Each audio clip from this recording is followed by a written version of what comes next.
क्या बात है अब्बा, आप परेशान क्यों हैं? नहीं बेटा, कोई परेशान नहीं है। नहीं अब्बा, कुछ तो है, बताइए ना। ठीक हूँ बेटा, मैं ठीक हूँ। नहीं अब्बा, कुछ तो है, बताइए हमको। हाँ बेटा, मैं परेशान हूँ। लेकिन बेटा, मैं परेशान, बहुत परेशान हूँ। लेकिन आपको किस बात की परेशानी? आप तो इस मुल्क के सबसे बड़े आदमी हैं, आप वजीर आजम हैं, आपसे ताकतवर और कोई नहीं, फिर आपको किस बात की परेशानी?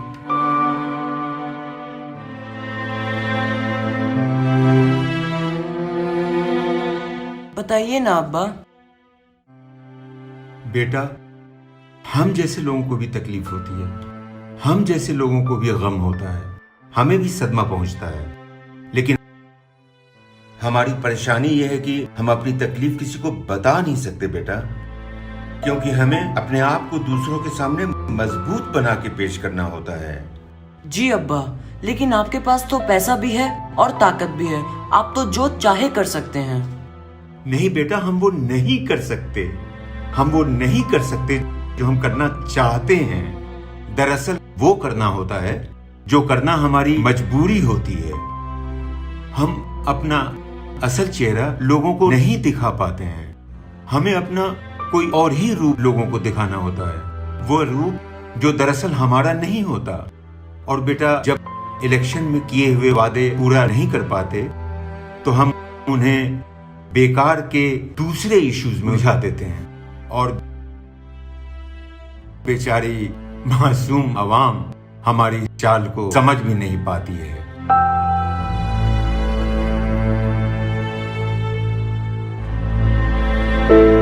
और अब्बा? और बेटा, अवाम का ध्यान बांटने के लिए हम दूसरे मुल्क के हमले का खौफ भी दिखाते हैं, और कभी कभी दूसरे मुल्क का खौफ दिखाने के लिए हमें अपने ही फौजी और अपने ही शहरियों को मरवाना भी पड़ता है बेटा। और इसका ठीकरा हम बड़ी चालाकी के साथ पड़ोसी मुल्क पर डाल देते हैं, और पड़ोसी मुल्क के खौफ से, उनके डर से हमारी आवाम हमें अपना सपोर्ट देती रहती है। ओह! और अब्बा? और बेटा, कल जो शहर में दंगा हुआ है जी ना, अब्बा। वो दंगा हम नहीं करवाया था बेटा।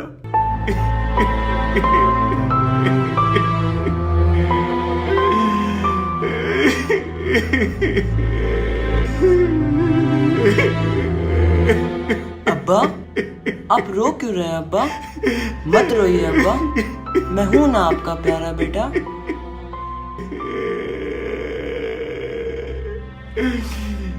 आइए अब्बा।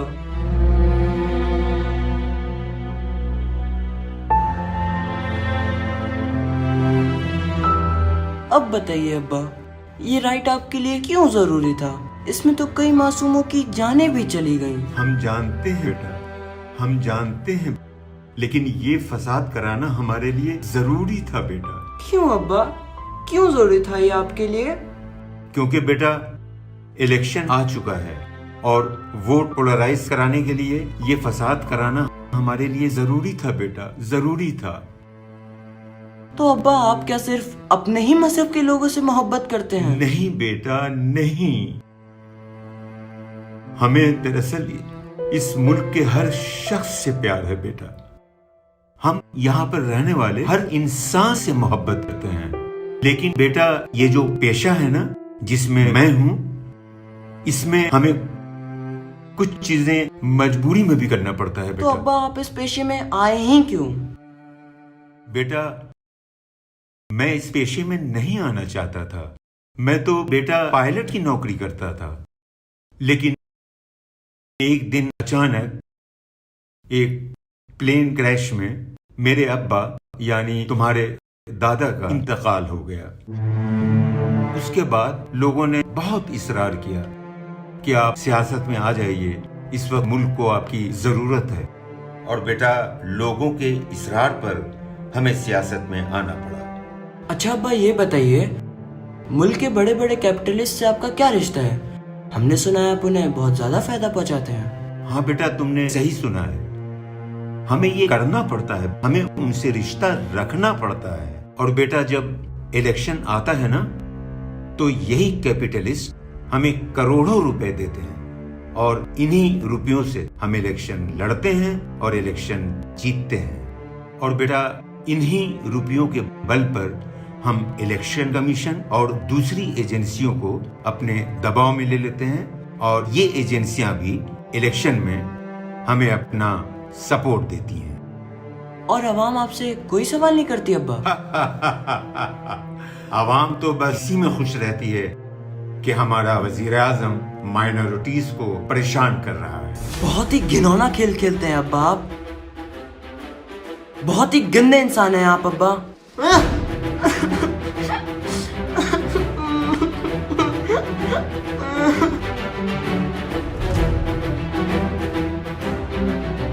बेटा बेटा बेटा, तुम्हें कहीं चोट तो नहीं लगी बेटा? तुम्हें कहीं चोट तो नहीं लगी? सॉरी बेटा, सॉरी बेटा, सॉरी बेटा, सॉरी।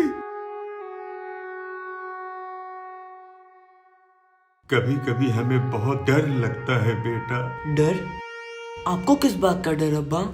क्या आप जैसे ताकतवर लोग भी डरते हैं? हाँ बेटा हाँ, डर लगता है हमें। बेटा एक बेटे का बाप, वो भी जो पॉलिटिशियन हो, वो हमेशा डरा रहता है बेटा। बेटा हमें डर लगता है कि कहीं तुम्हारी माँ की तरह लोग तुम्हें भी। हमारी फिक्र ना करें अब्बा, हमें कुछ नहीं होगा। अच्छा अब्बा ये बताइए, आप ही की पार्टी के एमपी हामिद खान की मौत कैसे हुई थी? बेटा हामिद खान को हमने ही मरवाया था। क्यों अब्बा? बेटा इसलिए कि हामिद खान कभी कभी हमारे जो हिडन एजेंडाज हैं उनके खिलाफ बात किया करते थे। वो मुल्क में आपसी भाईचारा चाहते थे और बेटा इसके अलावा वो बहुत सारे हमारे राज भी जान गए थे। इसलिए आपने उनको मरवा दिया? हाँ बेटा, हमें उन्हें मरवाना पड़ा। अच्छा अब्बा ये बताइए, आप ही की पार्टी के सिराज साहब दूसरे मजहब के लोगों के लिए हमदर्दी की बातें क्यों करते हैं? बेटा ऐसा करने के लिए उन्हें हमने ही कहा है। हमने ऐसा इसलिए किया है ताकि वो अपनी सॉफ्ट इमेज रखें और दूसरे मजहब के लोगों के लिए जब वो अच्छी बातें करेंगे तो उनके जरिए कुछ वोट हमें दूसरे लोगों के भी मिल जाएंगे। अच्छा अब्बा ये बताइए, दूसरे मजहब से ताल्लुक रखने वाली औरतों को आप विमेन एम्पावरमेंट के नाम पर उनके शौहरों के खिलाफ भड़काते भी हैं ना?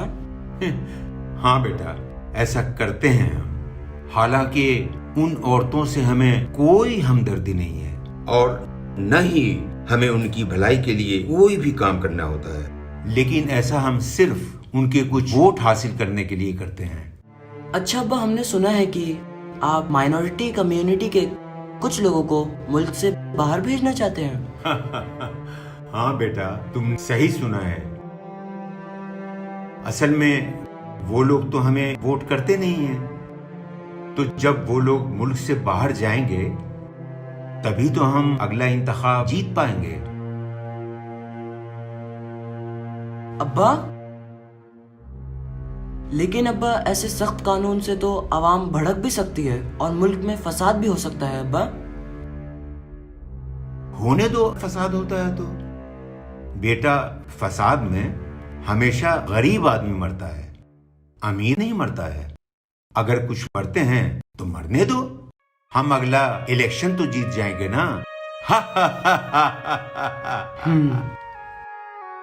अब्बा हमारी अम्मा को किसने मारा था?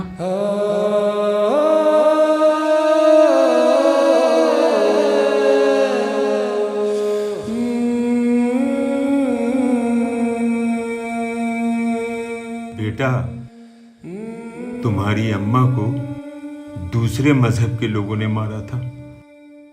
बेटा वो एक दिन कुछ सामान लाने के लिए कार से बाजार जा रही थी, तभी एक मोटरसाइकिल पर दो नौजवान सवार होकर उनकी कार से गुजरे और उन्हें मार डाला। बेटा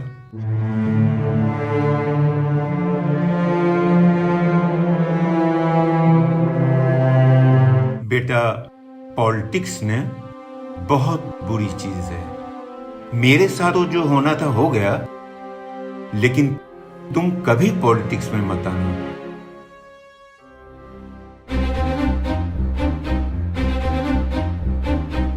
अब्बा, हमने सोचा तो यही था कि मैं पॉलिटिक्स में कभी नहीं आऊंगा, लेकिन आज आपकी बात सुनने के बाद हमने अपना फैसला बदल लिया है। अब मैं पॉलिटिक्स में ही आऊंगा,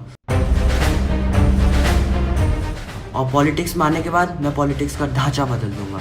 मैं वो पॉलिटिक्स नहीं करूंगा जो आपने की, मैं वो पॉलिटिक्स करूंगा जिसमें यहाँ पे से ऐसे नुमाइंदे चुने जाएंगे जो इकोनॉमी, सोशल इश्यूज और बराबरी की बातें करेंगे, जो अपने आप को दूसरों से ज्यादा इंटेलिजेंट साबित करेगा। डिबेट के जरिए मेरे वक्त पे यहाँ ऐसे नुमाइंदे चुने जाएंगे। और एक बात और अब्बा, यहाँ पे कोई भी बच्चा भूख से या मेल न्यूट्रिशन से नहीं मरेगा, जहाँ हर इंसान का मुफ्त इलाज होगा, हर इंसान दूसरे इंसान से मोहब्बत करेगा, हर इंसान दूसरे इंसान को अपना भाई समझेगा, और तब होगा पूरी दुनिया में हमारे मुल्क का बोलबाला, और तब बनेगा हमारा मुल्क एक मिसाली मुल्क।